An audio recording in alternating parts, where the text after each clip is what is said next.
네, 안녕하셨어요? 네, 감사합니다. 나는 불교를 믿는다. 책을 공부하는 중이고요. 그 가운데 큰 주제로서 이제 부처님에 대해서 바로 아는 공부 과정 진행하고 있고요. 그래서 보면 부처님 태어나는 이야기, 출가하는 이야기, 그리고 출가 이후 어떤 수행의 과정을 통해서 깨달았을까 하는 그 이야기 과정을 넘어서 이제 깨달은 상태와 관련한 부처님이 깨달았다라는 거 어떤 것일까? 네. 라고 할 때 우리가 제일 이제 대표적으로 본 게 생로병사 슬픔 오염이 없는 유가 안온인 열반을 성취했다, 실현했다 하는 거였고요. 그랬을 때 이제 부처님의 오도성 깨달음의 노래를 이제 세 가지 관점에서 우리가 살펴보았죠. 자, 그리고 나면 이제 디가니까야 30번 32상경에서 보면 32가지 신체적 특징을 가지고 태어나는 사람이 있다. 이 사람은 재가에 있으면 전륜성왕이 되고 출가하면 깨달아 부처가 된다. 이제 요렇게 그 32상이라는 신체적 특성 요 부분이 이제 알려져 있잖아요. 그럴 때에 사실은 이제 바라문교, 지금 힌두교 쪽에서도 이런 32상이라는 것을 알고 있죠. 그럴 때 이제 부처님, 그들이 32상을 안다는 것과, 우리가 32상을 말하는 데는 차이가 있다. 그들은, 전륜성왕이 되거나 깨달은 자, 그러니까 부처가 되는 32가지의 특성을 그저 알고 있어서 확인하는, 이 사람이 32상을 갖추고 있는가? 이 부분을 확인할 수는 있는데 정작 그들은 모르고 우리만 아는, 부처님만 아는 이야기는 뭐냐? 이 32상 32가지의 특징이 지난 삶의 과정, 그 전생들에서 어떤 업을 지었기 때문에 그 업의 결과로 이런 특징적인 그 신체를 가지고 태어났을까? 이 부분, 어떤 업의 결과로 이런 특성을 가졌을까? 이거는 부처님밖에 모른다는 거죠. 그러니까 브라만교에서는 알지 못하는. 이래가지고 이제 32상경은 큰 주제가 바로 그 32가지 신체적 특징이 있다. 이런 특성을 가지고서 태어난 사람이 출가하지 않고 재가에 있으면 전륜성왕이 된다. 그런가 하면 출가하면 부처가 된다. 그럴 때 전륜성왕이 되면, 그러니까 이런 업에 의해서 이런 특성을 가지고 태어난 사람이 출가하지 않아서 전륜성왕이 되면 그것에 의해서 아무래도 업을 지으면 업에 따르는 보가 있는 거잖아요. 어떤 보를 받느냐. 그리고 출가해서 부처가 되면 그 업의 결과로 어떤 보를 얻느냐. 이제 요 측면을 설명하는 바라문교에서는 그냥 그런 모습만 알지 모르고 오직 부처님이래야 이런 업에 의해서 이런 보가 있다라고 하는 이제 요 내용을 자세히 설명하는 게 디가니까야 30번 32상경이었죠. 자, 그래서 부처님이 이제 이렇게 깨달았단 말이죠. 그랬을 때 그 깨달음의 주제 가운데서 32상경 부처님이 깨달았다. 전생에 어떤 업들을 지어가지고 지금 부처가 되었는가. 그럴 때 깨달은 자로의 부처가 어떤 보를 얻었는가. 네, 이제 이런 부분이죠. 이때 한 가지 우리가 조심해야 하는 것은 그러면 깨달아서 아라한이 되면 이런 보를 얻는 것인가? 요거 아니죠. 부처님만이 부처님의 제자들로서 아라한이 됐을 때, 이 제자들은 30 이상을 갖춘 게 아니잖아. 그렇죠. 예, 그러니까 그런 업과 보의 관계는 적용되지 않고 오직 부처님에게만 적용되는 이런 특성인 거죠. 그래서 사실 우리 책에서는 그 30 이상 각각에 대해서 어떤 보를 얻는가 하는 부분만 서술하고 있는데, 그래도 우리가 좀 이런 업과 보의 관점에서 자세히 보고 가자라는 생각으로 요 자료를 이제 다시 드렸고, 이 자료를 보고 있는데, 지난주에는 19번째까지를 보았어요. 네, 그래서 이제 오늘 대인산 20번째 이야기부터 보도록 하겠습니다. 예, 그 책에서는 하여간 네. 업 얘기는 빼고 보만. 네. 자, 대인상 20번째입니다. 섬세한 미각을 가진 특징이죠. 네. 전생에 어떤 업을 지었을 때 이렇게 섬세한 미각을 가졌다라는 특징이 있느냐, 이거죠. 전생에 손이나 흙덩이나 막대기나 칼로서 중생들을 해코지하지 않는 부류에 속했다. 그러니까 그의 삶은 남들을 해치는 삶이 아니라 남들을 연민하고 그들에게 도움되는 삶을 살았다. 이런 거죠. 그랬을 때 제가자가 얻는 법. 제가자라면 이제 전륜송환이 되는 거죠. 네. 병이 없고 어려움도 없으며 소화 기능이 고르고 너무 차지도 너무 뜨겁지도 않음을 갖춘다. 그런가 하면 출가자가 얻는 보호는 무엇이냐? 결점이 없고 병이 없다. 정진을 감당할 수 있도록 너무 차지도 않고 너무 뜨겁지도 않은 중간에 좋은 소화력과 흡수력을 갖췄다. 요거 우리 부처님 깨달음의 과정 볼 때에 고행을 버리고 이제 몸이 파괴되어 갔으니까 이제 몸을 회복해야 깨달음으로 갈 수 있다라는 것 때문에 이제 그 음식을 얻어서 몸을 회복하는 이제 그런 장면에서도 유사하게 좀 나왔었던 거죠. 자, 그 다음에 21번째, 22번째 특징은 눈동자가 검푸르다는 특징, 속눈썹이 소와 같다는 특징이에요. 그래서 전생에 비스듬히 보지 않고 부정적으로 보지 않고 넌지시 보지 않았으며 드러나고 곧고 상냥한 눈빛으로 많은 사람들을 쳐다보았다. 말하자면 우리 보통 이제 그 사시눈을 뜨고 본다 이런 거 있잖아. 에이구 이런 좀 얕잡아 보기도 하고 이제 요렇게 보지 않았다는 거겠죠. 그래서 늘 드러나고 곧고 상냥한 눈빛으로 많은 사람들을 쳐다보았다라는 게 이제 사람들을 만났다 이런 얘기겠죠. 예, 그랬을 때 제가자는 많은 사람들이 보고 싶어하는 사람이 된다. 그래서 바람은 장자나 뭐 시동들까지. 이리고 출가자가 얻는 복. 부처님이 되면 많은 사람이 사랑스럽게 본다. 비구, 비구니, 남신자, 여신자, 신인간, 아수라, 용, 간다파들이 사랑하고 마음에 들어간다.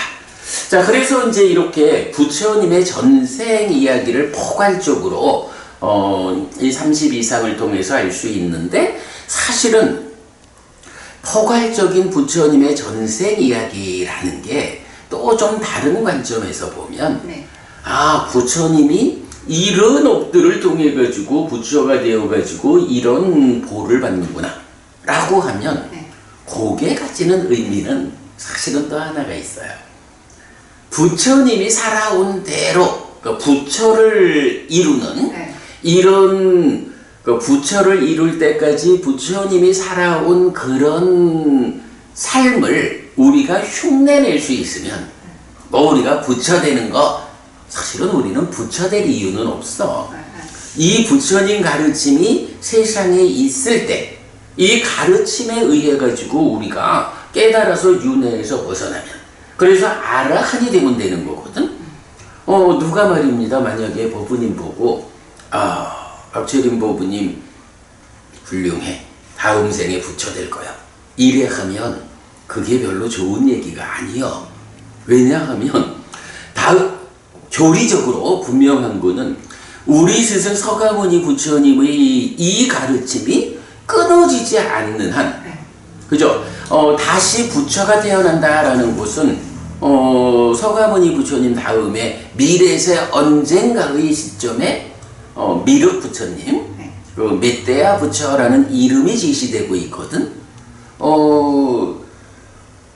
그러면 우리가 최소한 가장 빨리 부처가 될 수 있는 경우가 뭐냐 하면 언제인지 모르는 그 시점에 미륵불이, 그러니까 내가 미륵부처로 깨닫는 게 가장 빠른 부처 되는 법이거든.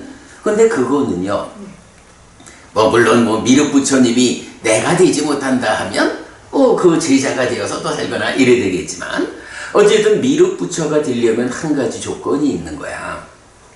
지금 우리 스승 서가모니 부처님의 이 법이 끊어지고, 그러면 다시 스승이 없는 어두운 상태가 되고, 그때 또 누군가가 스승 없이 스스로의 힘만으로 번뇌를 부수고 깨닫는 이런 과정을 이어가는 바로 다음 부처님이 미륵 부처님이라고요. 부처 되세요 라고 말하는 거 그렇게 좋은 말 아니요. 좋은 말은 뭐냐 하면 우리 부처님의 가르침이 세상에 있는 동안에 부처님 가르침을 잘 배워 알고 실천해서 부처님의 제자로서 아라한이 되십시오. 깨달아서 윤회에서 벗어나십시오. 아니 사실 불교 신자가 가지고 있는 특권이 뭐냐 하면 우리 스승은 깨달은 분이요. 그래서 그 부처님의 깨달음을 재현할 수 있는 방법을 나한테 가르쳐 주셨어. 그래서 오직 부처님의 제자이기 때문에 이렇게 연기와 팔정도 사성제라는 이런 진리가 명확하게 알려줘서 우리가 바르게 배워 알고 실천하면 내가 이 부처님의 가르침이라는 길 안내를 통해 가지고 물론 깨닫는 게 어렵죠. 그렇지만 스승 없이 깨닫는 거에 견주면 쉬운 일이거든. 그래서 이 부처님 가르침 안에서 몇 번의 윤회를 좀 더 하더라도 가장 좋기로야 금생의 깨달음은 최고고 그게 어렵다 해도 몇 번의 윤회가 좀 더 지나가더라도 우리 부처님의 가르침이 세상에 출현되어 있는 이 동안에 깨달아가지고 윤회에서 벗어나면 부처님은 그러시잖아요. 어떤 경우든 깨달아서 윤회에서 벗어나면 해탈하면 그거는 다 동일하다. 그러니까 부처님은 스승 없이 당신 스스로의 힘으로 깨닫기 위해서 힘들기도 했고 또 길을 개척하는 과정에서 단지 윤회에서 벗어나면 된다라는 이 하나의 목적을 직접 성취하지 못하고 육신통에서부터 다른 여러 가지 다른 성과들을 포함해가지고 이제 깨닫게 됐잖아. 그런데 정작 최종적으로 얻은 결과는 부처님도 윤회에서 벗어나는 일. 그래서 우리가 지난주에 그 부처님을 뭐라 했어요? 롭게 위왔다 자도 세상에서 윤회의 장막을 벗긴 자.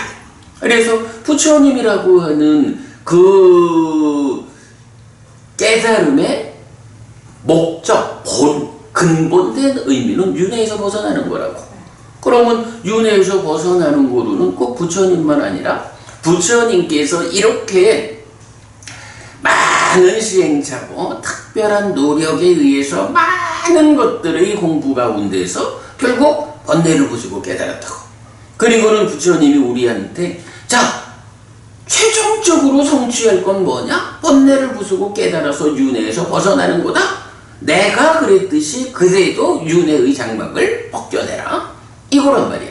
그러면 제자인 우리가 아라한이 되어가지고 윤회의 장막을 벗기면 그 해탈된 상태, 바로 유가 안온인 열반, 이 열반이라고 하는 완전한 행복의 상태는 부처님이나 우리나 같단 말이에요. 그래서 우리는 하여간 공부의 목적을 부처 되는 데 두지 않아야 하는 거야. 아라한 되는 데 둔다.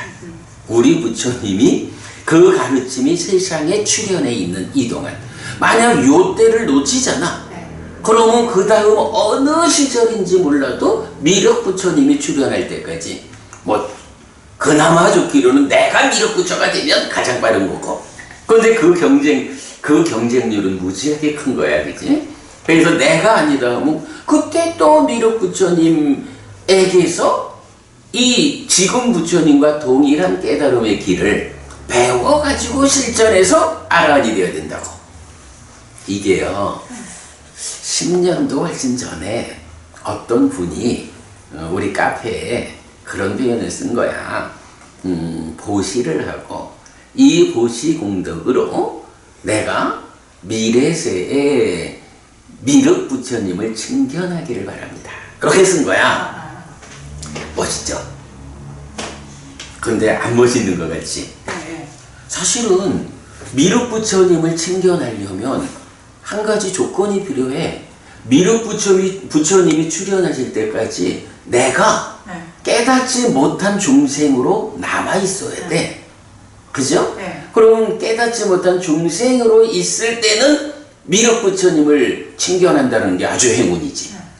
그런데 따지고 보면요, 지금 우리 스승 서가모니 부처님을 우리가 만나는 이거하고 지금 여기서 해결하지 못하고 그때 가가지고 미륵 부처님을 스승으로 만나는 그거하고가 사실은 똑같은 거야. 이거를 미룰 이유가 없어.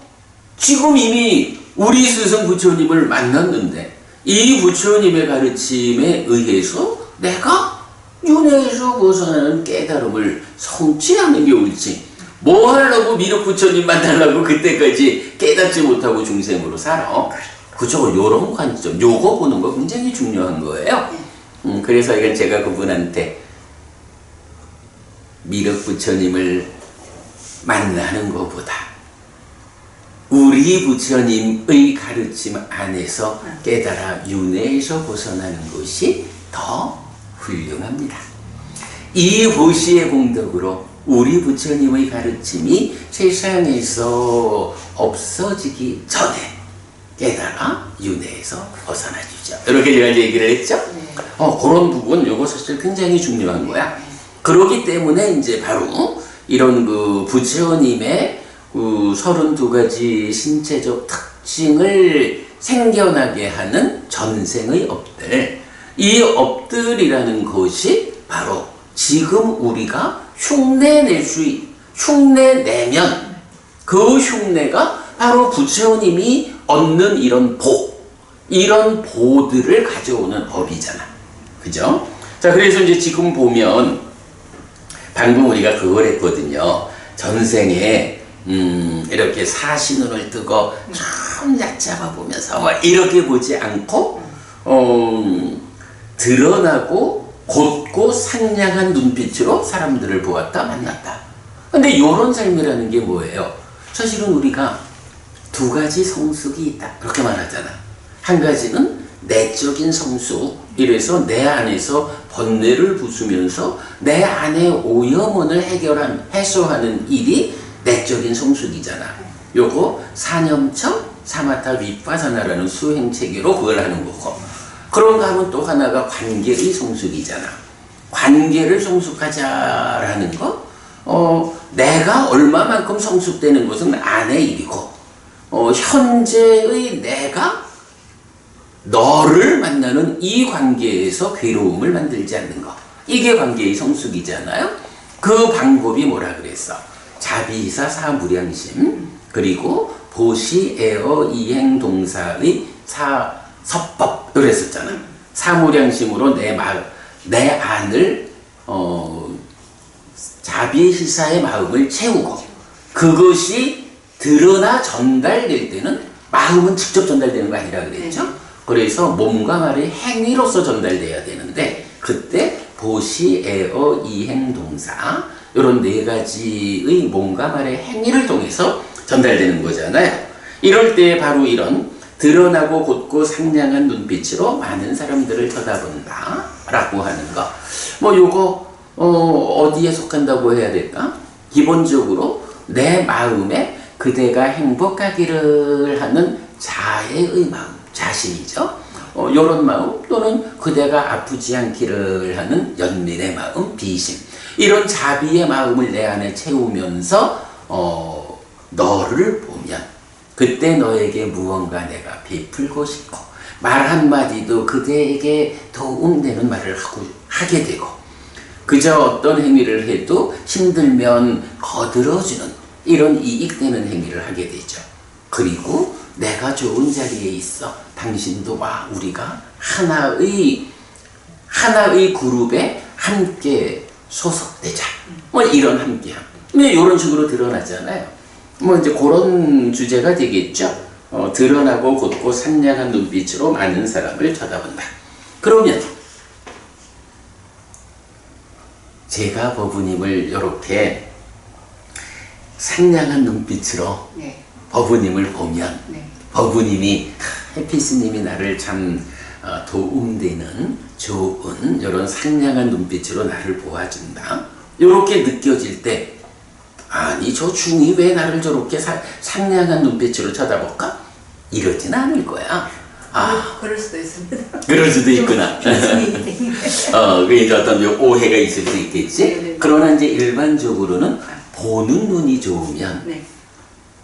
마주 보는 눈빛도 좋아지잖아. 네. 그죠? 이게 이제 보통 오는 말이 고와야 가는 말이 곱다. 뭐 역으로 가면 가는 말이 고와야 오는 말이 곱지 하는 건데 여기서 바로 그런 부분을 말하는 거야. 부처님 전생에 많은 사람들을 이렇게 상냥한 눈빛으로 쳐다보았다. 이렇게 만났다 하니까 그런 결과로 어떤 보를 얻느냐. 많은 사람들이 또한 부처님을 그대로 사랑스럽게 보는 거예요. 그래서 비구, 비구니, 남신자, 여신자, 신, 인간, 아수라, 용, 간답바들이 사랑하고 마음에 들어한다. 예, 재밌는 주제이죠. 그래서 이제 이건 우리가 오늘 말하는 거 이런 부처님의 전생에 지은 업들이 소개될 때 우리가 이런 부처님의 업을 흉내내면서 살아갈 수 있으면 그만큼 내 삶이 부처님에 가까워진다. 네. 그러니까 이건 업들이 다 좋은 이야기만 부처님 전생에 이렇게 좋은 업을 지었어 이렇게 나오잖아. 이걸 보니까 전생에 저는 전부 반대로 살아간 것 같아요. 그게 아닐 수도 있어. 아니 이게 법우님한테 우리 시와가경이란 얘기를 했던가? 모르겠어요. 시와가경이 네.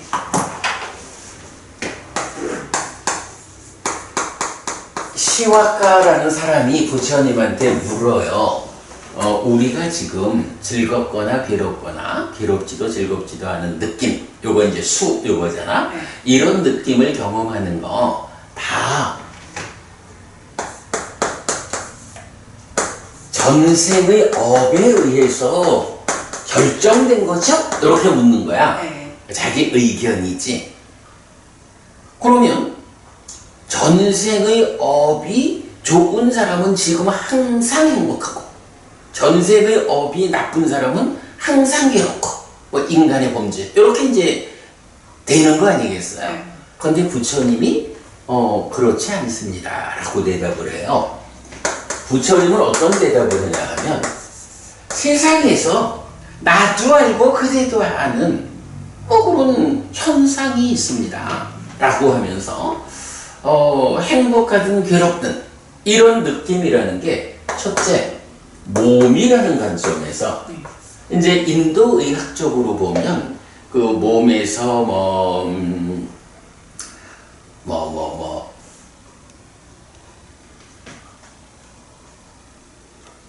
순서가 어떻게 되더라? 바람, 네. 점액, 또 쓸 담즙. 담즙. 예를 들어서 몸에 바람이 조화를 이루면 몸이 아프죠. 예. 점액이 적절하게 조절되지 않으면 몸이 아픈 거야. 네. 담즙이 그러면 몸이 아픈 거야. 그래서 바람이 또 점액이 담즙이 네. 어떻게 지금 내 몸에 잘 조화로운 사실은 요건 이제 인도 의학적인 네. 관점이죠. 이런 세 가지 요소의 밸런스가 깨지면 몸이 아픈 거야. 네. 그래서 바람이 조화롭지 못하면 괴로움이 생긴다는 것은 설명하지 않아도 나도 알고 그대도 알고 점액의 밸런스가 깨져도 그렇고 담즙의 밸런스가 깨져도 그렇다. 그리고 요 세 가지가 함께한 것.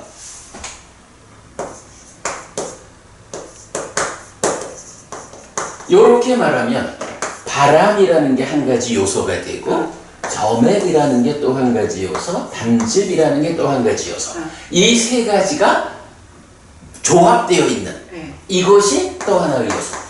그러면 바람의 문제든 점액의 문제든 담즙의 문제든 또는 그것이 통합된 상태에서 문제가 있든 그 문제가 있으면 괴로움이 생긴다고 하죠. 이건 뭐 나도 알고 당신도 알고 이걸 뭐 달리 설명하지 않아도 돼. 이렇게 말하거든. 네. 그러니까 시와카라는 사람이 모든 느낌이 다 전생의 업에 의한 겁니까? 의한 겁니다. 뭐 이렇게 말할 때 아니야. 일단 몸이라는 관점에서도 인도 의학적으로 바람과 점액과 담즙과 그 함께한 조합 상태 여기에서 문제가 있으면 몸이 괴로운 거 이건 뭐 말하지 않아도 다 알아. 그러니까 이 네 가지가 느낌을 생겨나게 하는 원인인 거야. 그 다음에 이제 두 번째로는 어떤 것을 이제 말하냐 하면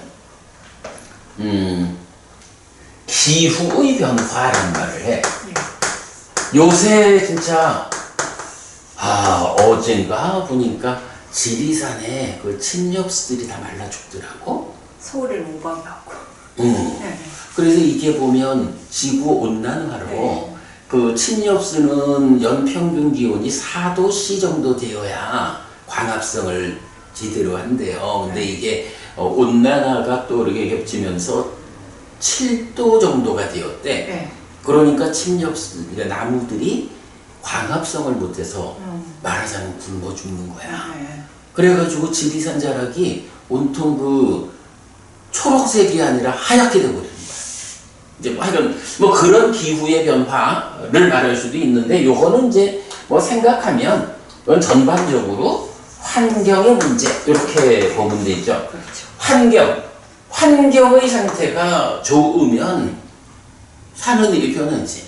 환경의 상태가 나쁘면 사는 일이 힘들지. 이렇게 이제 환경도 느낌을 생겨나게 하는 조건 중에 하나다 이거야.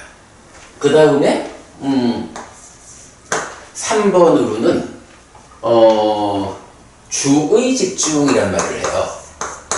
주의 집중이라는 이게 뭐야? 뭐 사띠, 사마디 이렇게 말하지만 내 마음이 네. 지금 어떤 것에 집중되느냐 이거잖아. 요새 보니까 중학생도 고등학생도 뭐 이 어린아이들이 마약을 그러니까요. 무서워 죽겠어요. 그러니까 이제 그 마약이라는 게 뭐냐 하면요 그렇게 나오잖아. 처음에는 요만큼만 하면 됐는데 뭐 말하자면 한 달에 한 번만 해도 좋았다 뭐 이러는데 조금 더 시간이 지나다 보면 일주일에 한 번은 해야 되고 이틀에 한 번은 해야 되고 하루에 그러면서 어떻게 돼요? 자기 마음이 오직 어떻게 그 약을 구할 수 있는가? 이 약을 구해야 한다라는 대로 내 관심이 집중돼 버리잖아. 그러면 약을 구하기 위해서 그 마약 판매상들의 심부름을 하는 일로도 그렇지. 잘못되는 줄 알아도 내 마음이 거기로 집중돼 있잖아. 마약꾼인가요? 술도 그러고 술도 나쁜 줄 알아. 네. 담배도 나쁜 줄 알아. 게임도 이게 문제가 있는 줄 알아. 노름도 문제가 있는 줄 알아. 근데 우리 삶에서 공부에 집중을 한다. 수행에 집중을 한다. 이런 집중은 좋지. 그런데 그런 집중은 나쁘잖아. 마음이, 그러니까 이 주의 집중이라는 건 결국 마음 관리의 문제야. 그죠? 내 마음이 어디에 주의 집중을 하느냐.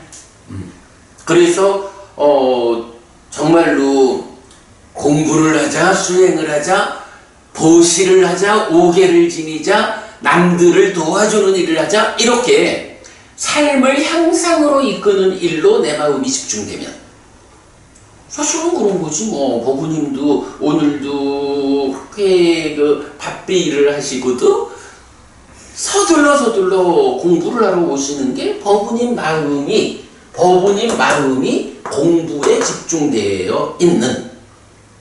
요게 없으면 공부하러 못 오지 뭐. 피곤한데 뭐 지난주에도 뭐 일요일날 오셔가지고 얼마나 그 힘든 한 주 말씀을 하셨어. 그래도 오는 이유는 뭐냐 하면 법부님 마음이 그렇게 관리되어서 그런 집중 상태를 보여주는 거거든. 그런데 이게 엉뚱하게 술이다, 담배다, 노름이다, 뭐 마약이다 이쪽으로 끌려가 버리면 어떤 거는 그러니까 어디에 주의가 집중되느냐에 따라서 괴로움이 생기기도 하고 행복이 생기기도 하잖아. 그러니까 전생의 엄마이라고 하는 요기에 대해서 부처님 아니요. 이런 주의 집중의 문제, 마음 관리의 문제에 따라서 괴롭기도 하고 행복하기도 하다라는 건 나도 알고 당신도 알잖아. 왜 이렇게 눈에 보이는 걸 두고 꼭 전생의 엄만 가지고 말할까? 이런 이야기야. 그리고 남은 이제 네 번째는 우리는 보통 우연이란 말을 많이 하잖아요. 그런데 경에서는 이거를 갑작스러움이라고 표현을 해. 갑작스러움. 그러니까 의외의 변수 이렇게 보면 되죠. 뭐 살아보셨으니까 잘 알지 뭐. 살아가다 보면 내가 의도하지 않아도 또는 뭐 의도도 그렇지만 전혀 예상할 수 없었던. 아니 그리고 내가 얼마 전 몇 년 전이지만 참 좀 보니까 그렇더라. 러시아에 그 워낙 추운 곳이니까 높은 건물들에 이제 고드름이 맺혀 있잖아. 그 밑을 지나가던 사람이 고드름이 떨어져서 맞아서 죽는 거야. 이걸 뭐 누가 예상을 할 거야? 그것뿐만 우리나라도 땅 꺼져가지고 죽었어. 그래. 요즘 그걸 뭐라 하지? 땅 꺼짐 현상. 그래, 땅 꺼짐 현상. 그런 거. 갑자기 막 비가 쏟아지고. 엊그저께 얘 죽으나 봐봐요. 그 세우는 차가 뭐 그래. 그러니까 그런 이 갑작스럽다 의외의 변수다라고 하는 이게 우리 삶에서 내 삶에 영향을 주는 조건이다 이거요. 이거 우연 이렇게 말할 게 아니고 좀 크게 말하면 우리가 인간으로 살아가면서 참 닥쳐오는 이런 다양한 현상들 이런 거 안 겪는 방법이 하나 있어. 어떤 방법이 있을까요? 법부님이 나중에 늙어서 몸이 무너져 죽으면 또 태어나야 되잖아. 몸으로 가잖아. 안 태어나야 돼. 그때 인간의 몸으로 가잖아. 그러면 인간 세상에서 겪어야 하는 그게 그대로 갑작스러운 의외의 변수의 영역에 있는 거야. 인간으로의 태어남에 의해서 그것을 조건으로 이런 인간이 겪어야 하는 의외의 변수들도 있는 거야. 태어나지 않는 거는 좀 멀다 하고 당장 다음 세상에 깨닫지 못해서 몸으로 간다 라고 할 때 그 몸이 꼭 인간의 몸만 있는 건 아니야. 그죠? 그래서 욕계가 됐든 새끼 무새끼가 됐든 하늘 세상에 태어나면 하늘 세상은 하늘 세상대로의 문제가 있겠지만 네. 그러나 인간이 이런 몸의 상태, 이런 몸으로 살아가는 인간이 겪어야 하는 것 중에 상당 부분은 겪지 않게 된다고.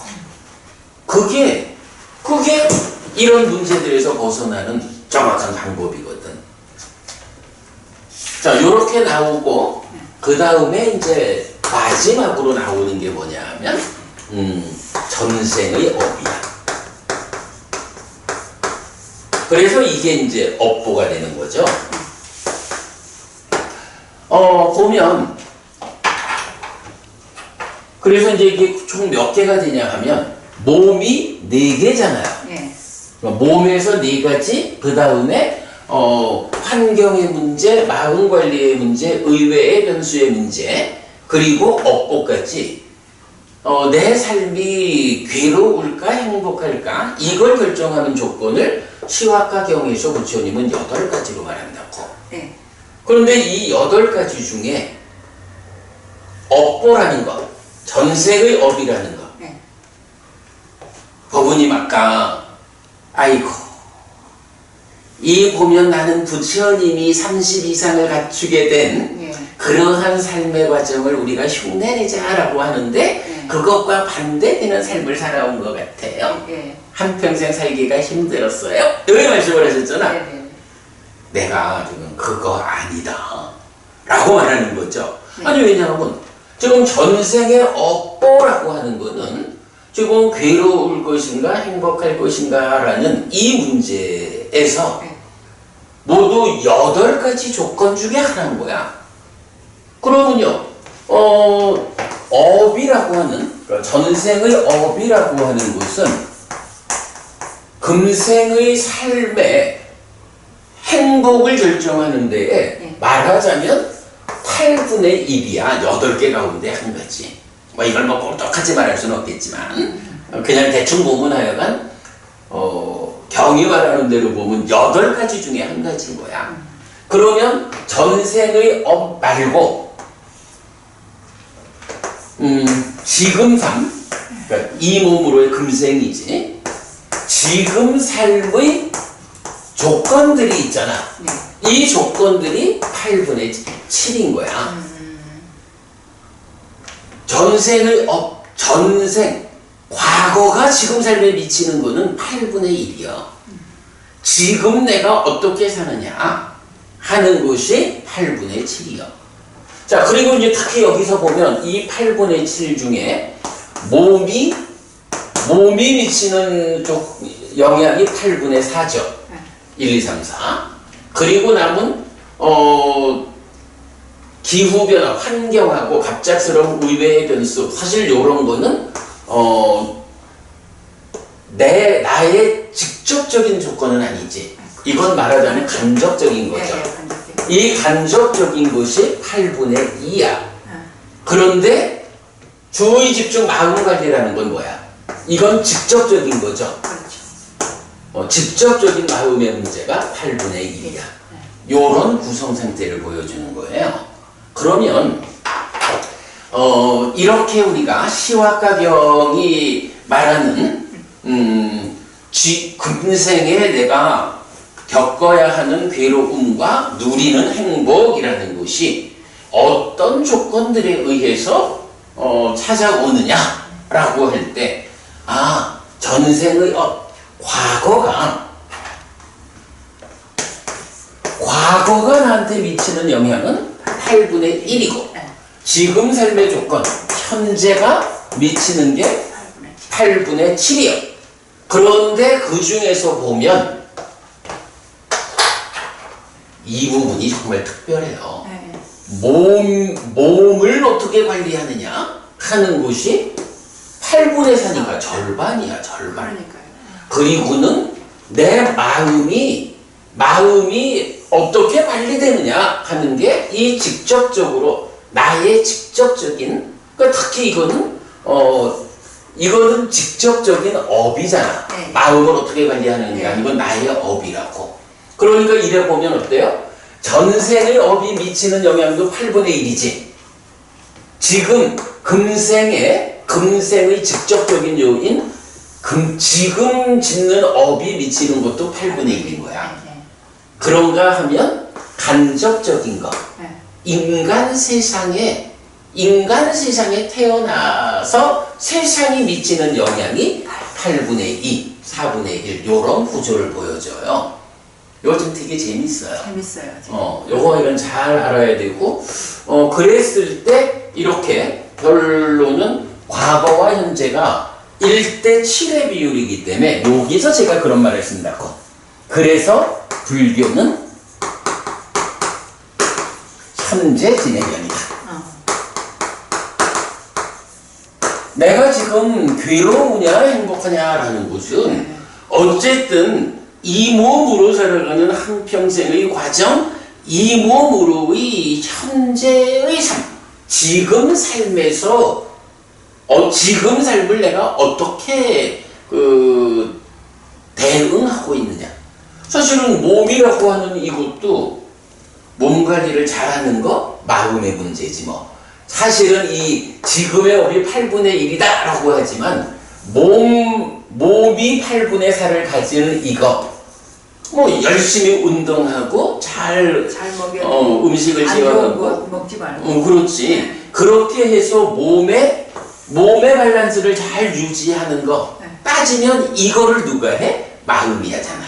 그죠? 마음이 어디에 주의 집중한다고? 마약 같은 데로 끌려가지 않고, 그죠? 그렇죠. 그렇게 좋은 방면으로 마음이 관리되면 몸의 상태가 좋아지는. 이러니까 과거의 업이 1이고 현재의 업이 1이다 이렇게 딱 볼 수는 없어. 왜냐면 이걸 포함하고 있으니까. 이제 이런 측면도 있고요. 행복에 미치는 삶이 몸의 반이네. 그래서 몸이 중요한 거야. 근데 그럴 수밖에 없죠. 중생이라는 게 몸에 구속되었다라는 게 가장 큰 특성이잖아. 나쁜 몸에 구속되어 있으면 더 힘들고, 좋은 몸에 구속되어 있으면 그나마 덜 힘들고, 이런 거죠. 그거를 마음이 결정한다. 마음을 어떻게 관리할까. 이렇게 이제 설명이 되고, 또 우리가 이런 놓치면 안 되는 게 인간 세상에 태어났기 때문에 인간이라고 하는 커다란 범주에서 이런 환경과 의외의 변수라는 이런 간접적인 요소 8분의 2를 차지하고 있다. 요런 거.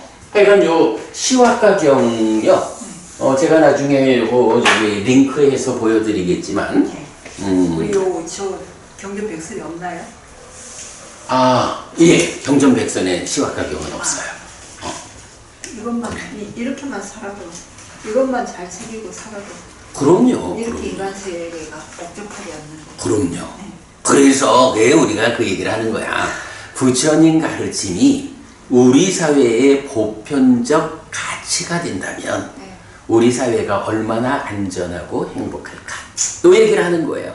사실은 이렇게 부처님 가르침을 배워 알고 내가 행복하려면 어떻게 해야 되는지 이런 부분을 나 혼자만 아니라 우리 사회의 보편적 가치 많은 사람들이 이렇게 부처님 가르침을 배워한다면 정말로 우리 사회가 나뿐만 아니라 우리 사회가 포괄적으로 얼마나 안전하고 행복하겠어. 이렇게만 살아도 저 세 가지를 걱정할 필요가 없네. 그럼 2번, 4번, 5번 아니 3번, 4번, 2번 세 가지를 걱정할 필요가 없다고.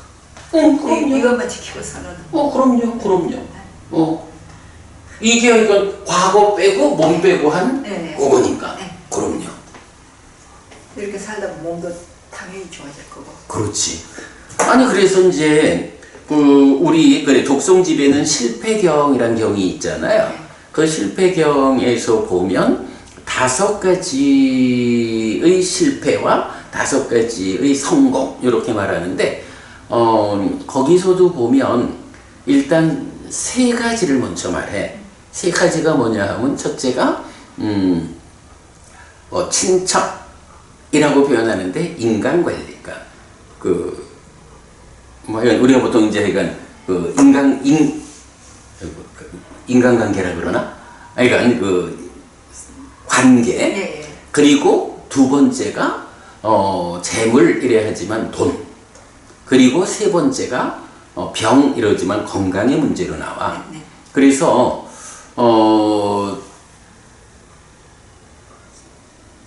실패한 사람을 어떤 관점으로 말하냐 하면 인간관리에서 실패하고 돈에서 실패하고 건강에서 실패한 이런 사람. 그런가 하면 성공한 사람은 바로 그 세 가지에서 성공한 사람. 그래서 이제 세간적으로도 그런 말을 하잖아요. 돈을 잃는 것은 조금 잃는 것이고, 사람을 잃는 것은 많이 잃는 것이고, 건강을 잃는 것은 다 잃는 것이다. 이런 얘기도 하잖아. 요런 이제 세간적 실패의 기준으로 요런 인간관리, 돈, 건강이 나오고, 실패경에서는 이제 그 밑에 계를 지니느냐, 견해를 바르게 하느냐 하는 이제 이런 부분도 있고 한데 뒤에 보기로 하고 그래서 정말로 요런 부분들 그리고 그 중에 특히 몸이라고 하는 부분도 그렇게 우리가 잘 좀 잘 이해하고 현명하게 살아야 한다. 그래서 부부님 아까 이렇게 부처님이 32가지 신체적 특징을 갖게 되는 전생의 업들 우리가 흉내내면서 살아야 한다. 이게 불교 신자의 업에 대한 모범적인 업의 길이다. 이런 표현에서 나는 꼭 다 반대로 산 것 같아요. 그런데 그거 아니야, 법부님. 법부님이 전반적으로 보면 법부님 그간 살아오신 과정은 우리가 잘 모르지만 지금 법부님이 보여주는 삶의 모습은 훌륭하죠. 그래서 달리 말할 거 없는데 만약에 법부님이 지금 그러니까 내가 한평생 살아오는 게 너무 힘이 들었어. 괴로웠어. 그러기 때문에 내가 전생의 업이 나빠가지고 전생의 업 때문에 그랬는가. 이제 이런 생각을 저희가 많이 하는 거잖아. 지금 생각하니까 주의 집중을 못하는 것 같아요. 그게 사실은 가장 크지. 예. 우리가 살아가면서 이 마음관리, 주의 집중. 그러니까 우리가 이 마음관리, 주의 집중을 대표하는 표현이 뭐야? 사띠잖아. 사념초 수행이고. 그런 주의 집중, 마음관리를 통해서 그리고 나머지는 환경의 문제고 의외의 변수인 거지. 그러니까 결국은 가장 중요한 게 요거야. 그러니까 요 업이 몸을 포함하는 거 이래 대해서 그런데 그래 법부님이 그렇게 느끼신다면 그런 과정을 법부님이 이제 지나오셨구나. 그리고 그래도 그 가운데에 그 1080대를 몇 년을 하셨다고? 이제 그런 공부의 과정도 있고, 이제 늦게라도, 부처님 살아서 직접 저랑 가르침을 만나가지고, 법부님이 열심히 공부를 하는, 그거 다 마음 관리 잘하고 있는 거고, 그래서 이제 삶이 더 좋아지는, 이제 이런 모습으로 봐야 하고, 어쨌든, 법부님이 살아오는 과정에 어려움이 많았다면, 그게 꼭 전생의 업 때문이다. 전생의 업이 작용은 해. 그러나 비중으로는 작아. 오히려 지금 한평생을 사는데 법부님이 요 주의 집중을 잘못한 것 같다 라고 하는 거는 어찌 보면 정확히 본 것일 수도 있어. 그럴 때 이 부분을 개선해 나가는 것이 지난 삶의 어려움을 극복하고 앞으로 죽을 때까지 잘 살고 죽은 다음에는 더 좋은 곳에 태어나는 그런 힘이 되고. 근데 또 이제 모르는 거야. 그간 삶의 과정에 법부님을 둘러싼 환경. 이 환경이라는 게 꼭 기후라고 하는 것만 있는 건 아니지. 그렇죠. 사실은 인간관계라든가 경우에 따라서는 전쟁이 났다. 이런 것도 다 환경의 문제거든. 한국 사회가 발전하는 특히 법부님 우리 요 나이가 전후 세대로서 사실 밥만 먹여준다 해도 보내든 그렇게 우리가 삶의 과정을 시작한 거잖아요. 그러니까 이제 이런 환경의 문제 또 그런 가운데에 또 살다 보면 의외의 변수들 내가 의도하지 않았고 예상할 수 없었던 어떤 사건들은 계속 생겨나잖아. 그게 꼭 좋은 방향으로만 생겨나는 건 아니잖아요. 이제 그런 부분들이 다 이제 그래서 지금 굉장히 큰 영향이거든. 그런 영향들 때문에 살아오는 과정이 힘이 들었다라고 할 수 있고, 물론 거기에 그 직접적인 거로는 이제 주의 집중의 문제 이래야 되겠죠. 이건 뭐 요렇게 우리가 삶을 보는 건 굉장히 중요해서 요렇게 알고 대응을 하면 지난 삶의 과정을 내가 스스로 되짚어 보면서 방금 보부님 주의 집중의 문제가 있었구나 이렇게 이제 자신을 되돌아볼 수 있잖아요. 근데 또 이제 또 좀 사실은 잘 더 깊이 들여다보면 내가 직접적으로 영향을 미친 주의 집중의 문제도 있었고, 거기에 간접적으로 내가 그때 뭐라 그랬어? 뭐 간대만 걸치면 빨래를 널 수 있는 이런 참 깊은 시골에서 태어나서 한평생을 살다 보니까 우리 사실은 한국 사회의 특징이 뭐예요? 다른 나라는 몇백 년 걸려서 변화하는 것을 그냥 몇십 년 만에 후딱 변화해버렸잖아. 그럴 때 그런 그 변화, 한국 사회가 가지는 변화라는 조건, 그 환경의 문제에서 서울의 빌딩 사이에 간대를 걸치면 되는 사람들의 조건하고 그래, 산과 산 사이에 간대를 걸칠 이런 시골에서 살아온 그러니까 성장한 사람하고 이건 이 환경의 차이가 엄청 큰 거잖아, 사실.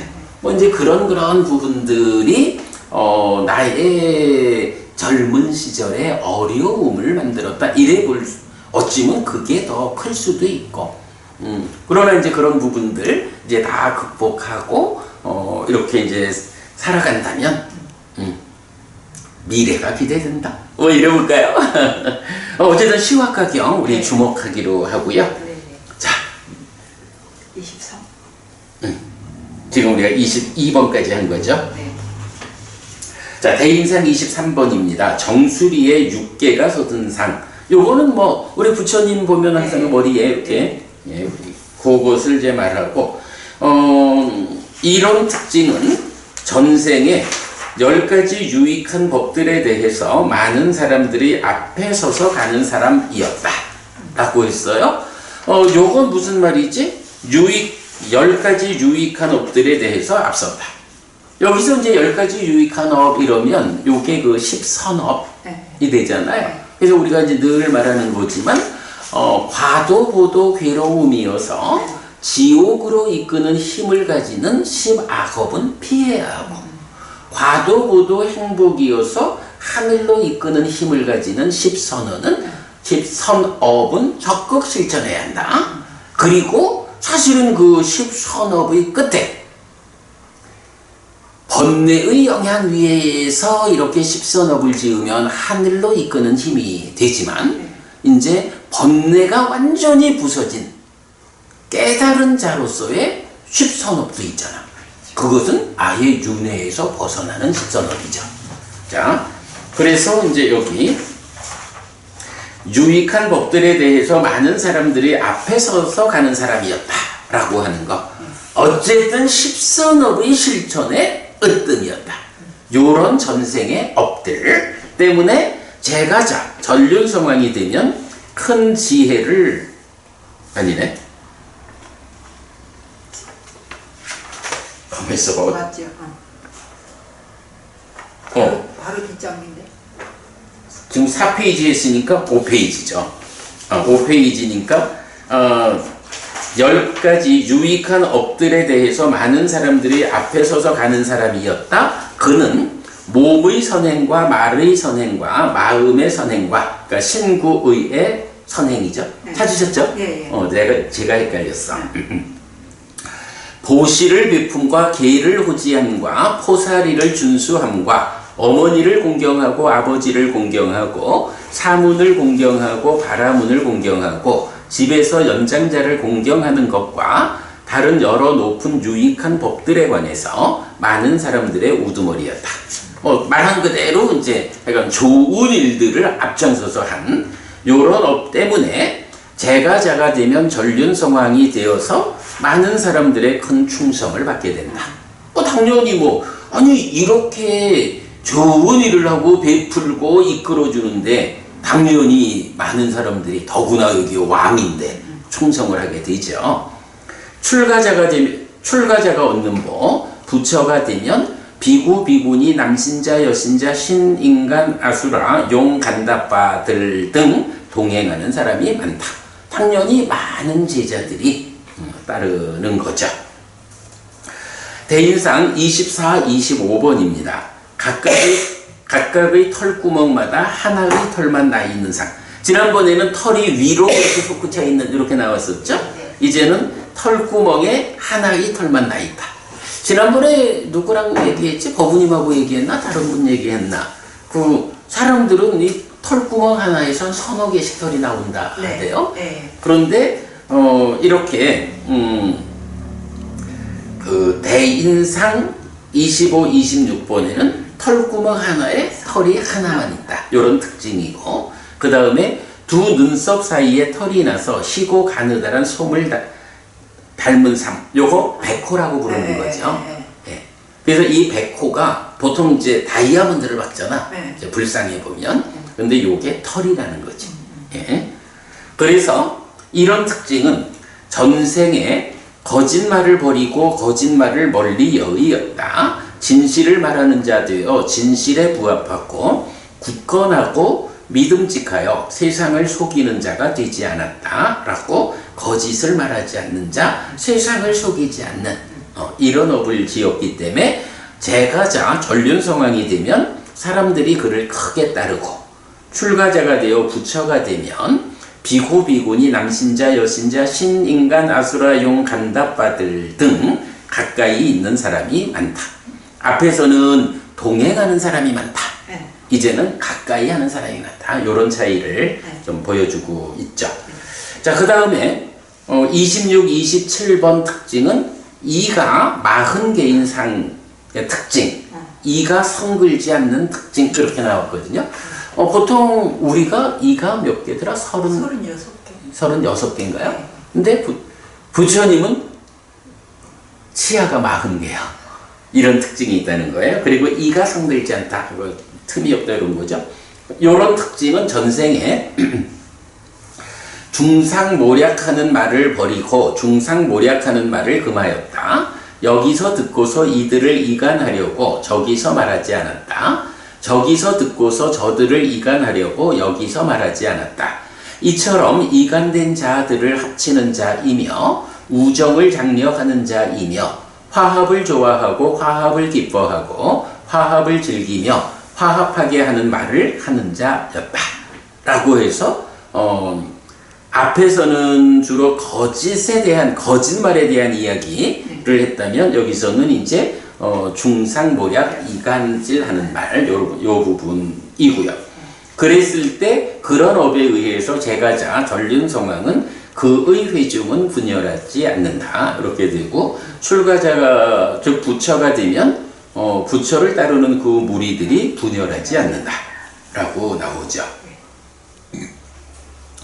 그 다음에 28, 29번 특징은 혀가 아주 긴 상, 그리고 범천의 목소리를 가져 가능빈과 새소리와 같은 특징, 이렇게 말하거든요.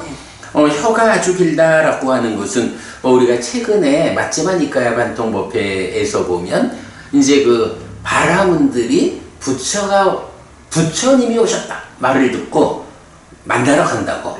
그런데 이제 만나러 갈 때 무슨 생각을 하나요? 이제 제자를 보내기도 하고 직접 가기도 하면서 저 사문고따마가 부처라고 하는데 우리 가르침에 의하면 부처가 되려면 타고난 신체적 특징 32가지, 그러니까 30 이상이 있어야 되는데 정말로 저 사문고따마가 부처가 되었을까? 30 이상을 갖췄을까? 이제 요걸, 근데 사실은 당연해요.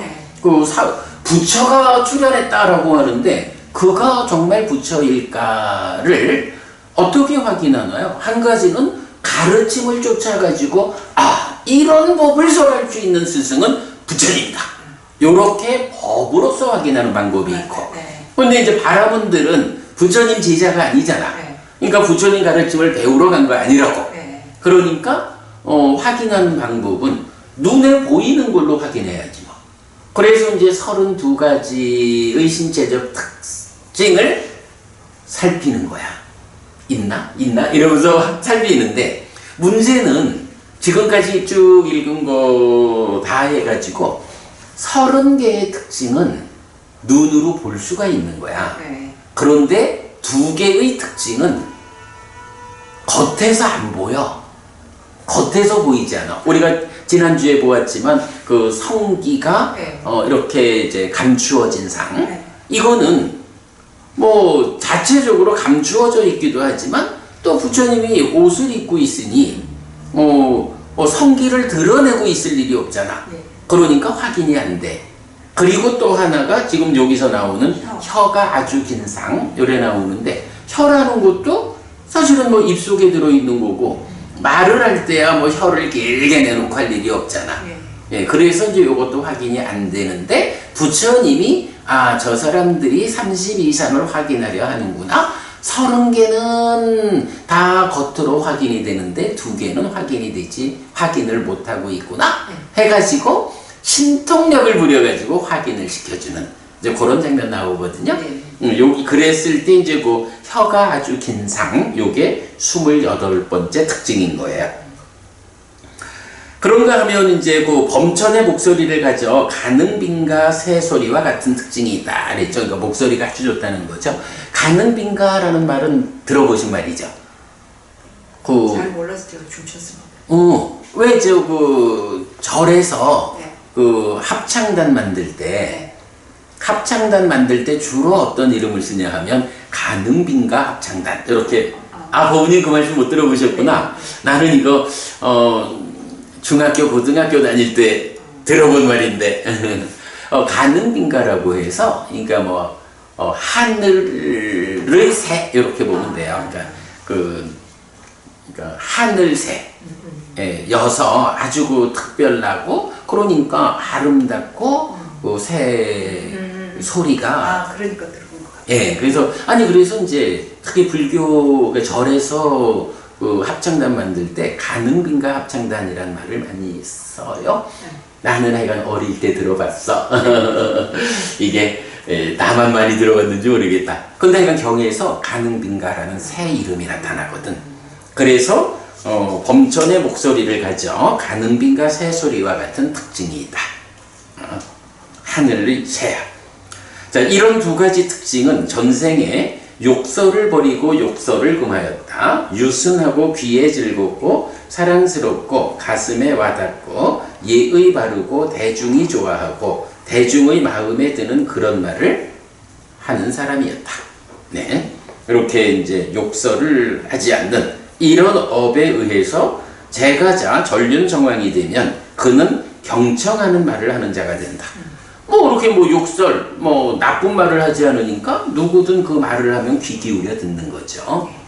마찬가지, 출가해서 부처가 되면 경청하는 말을 하는 자다. 비구, 비구니, 남신자, 여신자, 신, 인간, 아수라, 용, 간다빠들 등이 말을 경청한다. 부처님이 법을 설하면 바로 이런 이유로 와서 경청을 한다라고 하는 거죠. 자, 그 다음에 30번째 특징은 턱이 사자와 같은 특징 이렇게 되어 있죠. 전생에 쓸데없는 말을 버리고 쓸데없는 말을 금하였다. 시기에 맞는 말을 하고 있는 것, 시기에 맞는 말을 하고, 그러니까 때에 맞는 말을 하고 있는 것을 말하고 유익한 것을 말하고, 그러니까 사실대로 말하고 유익한 것을 말하고 법을 말하고 유를 말하는 자였으며 담아둘만 하며 이유가 있고 의미가 분명하며 이익을 줄 수 있는 말을 시의적절하게 말하는 자였다. 이런 업을 지었다. 그러면 제가자 전륜성왕이 되어서 그는 정복되지 않는다. 상대가 어떠한 인간이 되었든 그를 호전적인 적에 의해서 그런 호전적인 적에 의해서 정복되지 않는다. 출가자, 즉 부처가 되면 탐진치거나 사문바라문, 신마라 범천 또는 세상의 누구거나 안이나 밖의 대립하는 적들에 의해 해침당하지 않는다. 특히 잘 봐야 하는 게 탐진치라는 안의 적들이 있고 사문바라문, 신바라범천 또는 세상의 누구 해서 밖의 적들 이렇게 이제 표현하는 거죠. 자, 요렇게 보면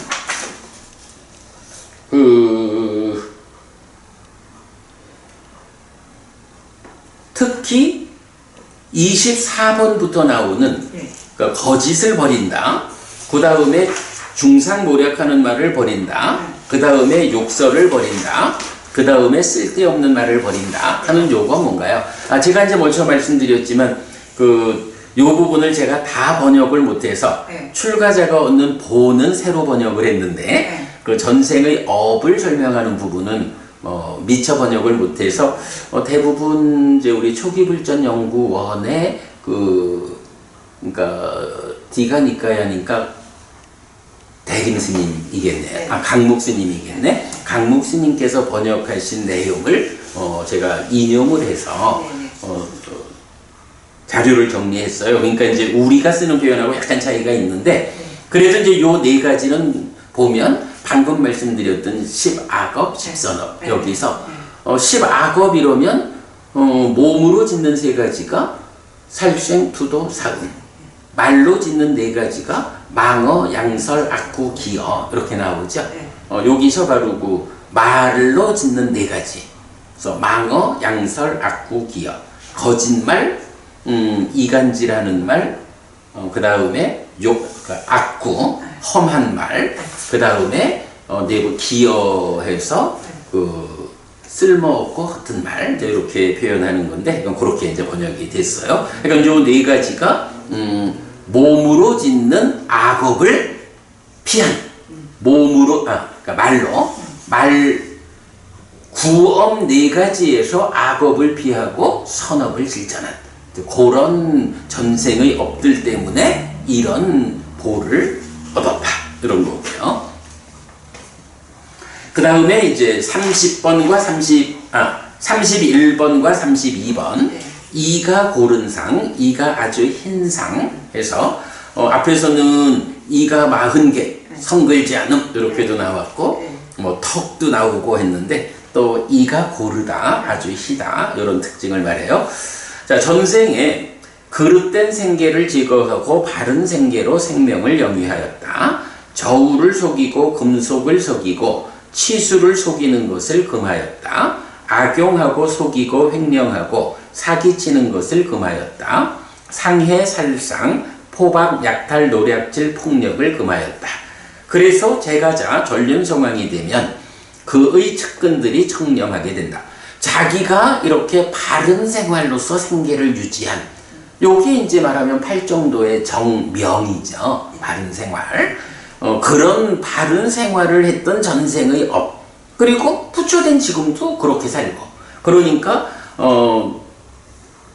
전륜성왕이 되면 그의 측근들도 당연히 바른 생활을 하는 청렴한 삶을 사는 왕 곁에는 청렴한 측근들이 있기 마련이죠. 그리고 출가해서 부처가 되면 함께하는 자들이 청렴하다.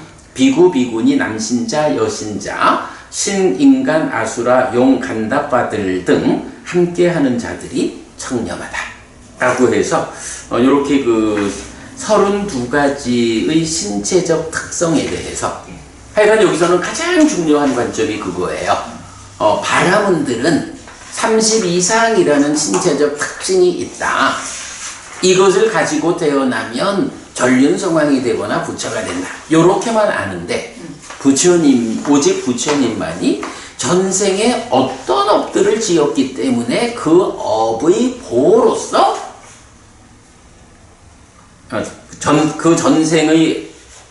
전생의 업의 보로서 이런 보가 있다. 이렇게 업과 보의 관계를 정확히 알아서 설명하는 이제 바로 그러기 때문에 여기에서 나온 이 전생의 업이라는 것이 말하자면 부처를 만드는 업이다. 요 표현이 중요한 거죠. 네네. 부처를 만드는 업이기 때문에 이제 이 32상에서 부처님의 몸이 어떤 특징이 있나? 이런 특징이 있다 그러면 이게 사람인가? 이런 관점으로 접근하는 것보다는 부처님이 전생에 이런 업을 지은 분이구나. 이렇게 부처를 만드는 이런 업들을 내가 잘 보아서 내가 최선의 노력으로 바로 부처님이 전생에 지은 이런 업을 흉내내어 가야겠구나. 그것이 나를 부처님으로 이끄는 제자의 입장에서는 이런 업들의 실천을 통해 가지고 내가 아라한이 되겠구나. 이제 요렇게 그 전생의 업을 내가 재현하기 위해서 그 업에 대해서 보는 그래서 이제 요게 부처님의 전생에 대한 포괄적인 가르침이다 라고 우리가 말하는 이유고요. 우리가 그렇게 뒤따라가야 하는 불교 신자가 어떤 업을 지어야 되죠? 신구의로 좋은 업을 지어야 합니다. 그거 조금 더 자세히 말하면 10악업을 피하고 10선업을 지어야 된다. 이제 이런 식으로 우리가 얘기할 수 있죠. 네. 그럴 때 좀 상세하게 불교 신자가 지어야 하는 그러니까 불교 신자로서의 삶, 올바른 삶은 어떤 것입니까? 라고 가장 상세하게 이런 업을 지으라 라고 알려주는 경이 32상경이다. 예, 그 관점을 보는 것이 가장 중요하다. 네, 이렇게 말씀드리고요. 자, 그러면 이제 32상 이야기 끝내고 이제 책으로 돌아오겠습니다. 자, 책에서 보면 일단 85쪽으로 가볼게요. 네.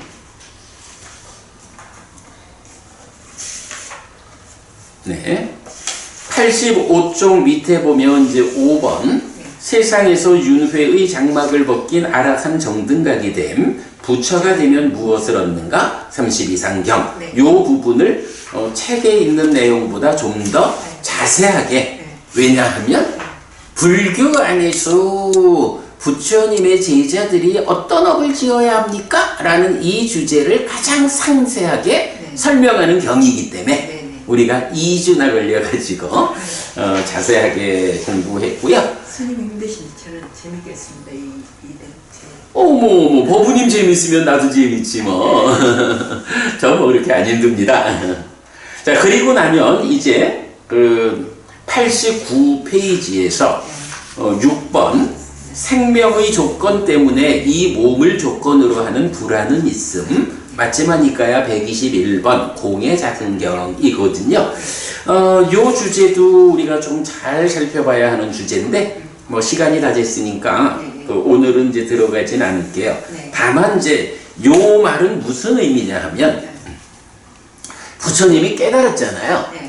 그래서 최초의 아라한 부처가 되었거든요. 그러면 법부님 생각이 어때요? 예를 들어서 법부님이 잘 배워 알고 실천해서 아라한이 되었어. 그러면 아라한이 되었다. 완성되었다. 그러므로 이제 나는 마음이야 말할 것도 없이 번뇌가 다 부서졌기 때문에 마음을 원인으로 하는 어떤 문제도 없다. 삶이 완성됐다. 그런데 이렇게 완성된 존재인 아라한이니까 아라한이 되었으면 이 몸도 아무 문제가 없을 거예요. 이렇게 보실 수가 있나요? 그럴 수도 있죠. 그런데 사실은 그럴 수가 없는 거야. 왜 그러냐 하면 아니 이 몸이라는 거는 우리가 늘 말하지만 한평생 살다가 사는 과정에 무명과 가래라고 하는 이 조건들을 해소하지 못하고 죽으면 몸으로 간다라고 해서 태어나는 거잖아. 그랬을 때 이 몸이 있잖아.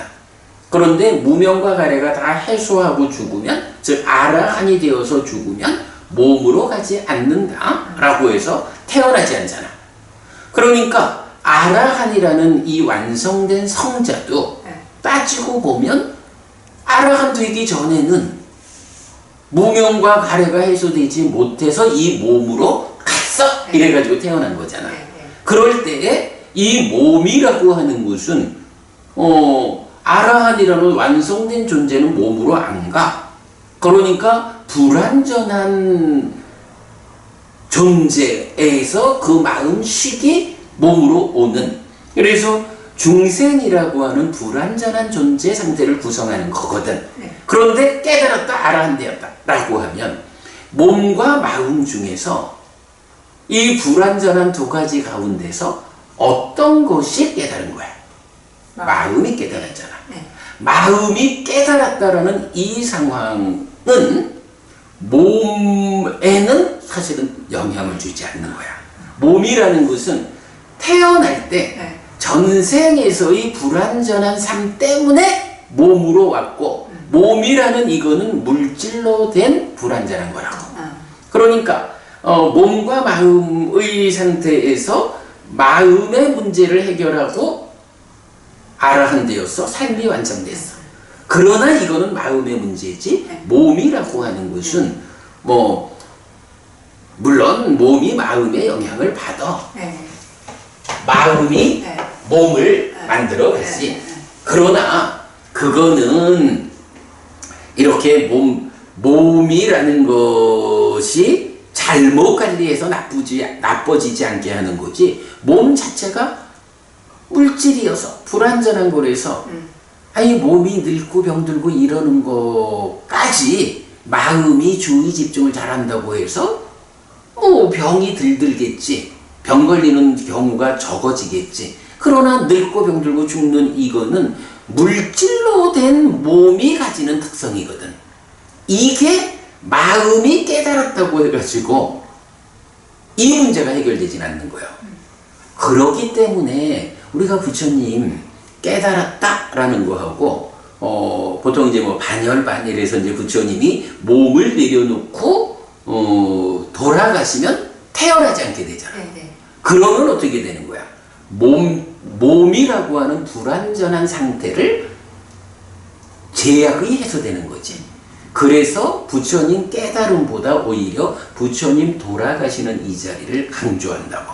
그 이유가 깨달아 아라한이 되었어도 마음의 문제는 해결했지만 몸의 문제는 해결하지 않아서 결국 이제 아까 그 질문, 법부님 아라한이 되었다 라고 해도 그럼 아라한이 되었으니까 몸이 문제를 일으키겠어?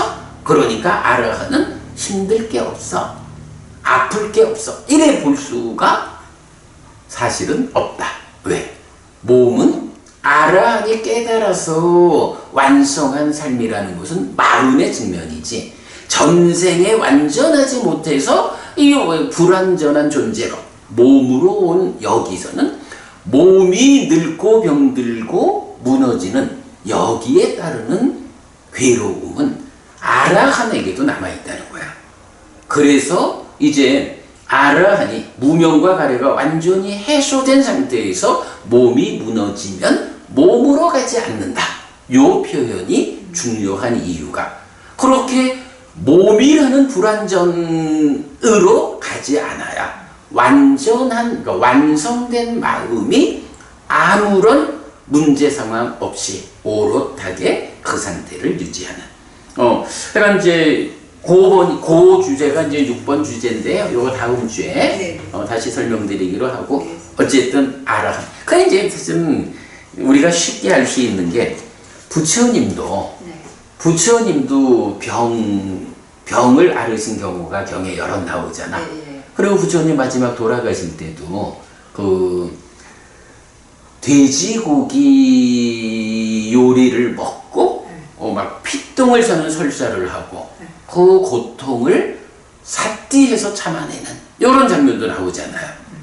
부처님도 육체적인 고통을 겪은 거야. 그러니 당연히 아라한이라도 그 부분을 벗어나지 못한다. 이제 이런 관점인데 다음 주 설명드리도록 하고요.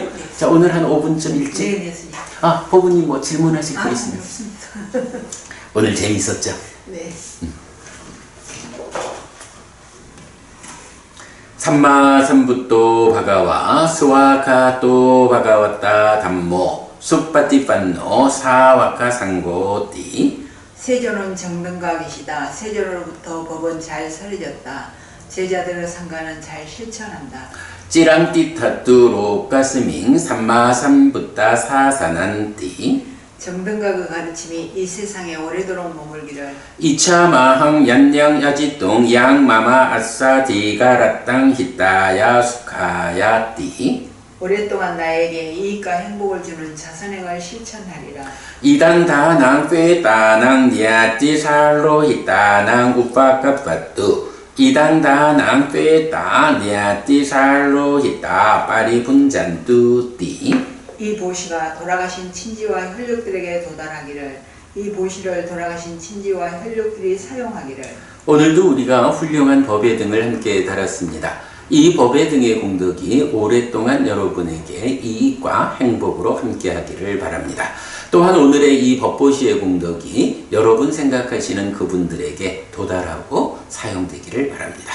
수고하셨습니다. 감사합니다.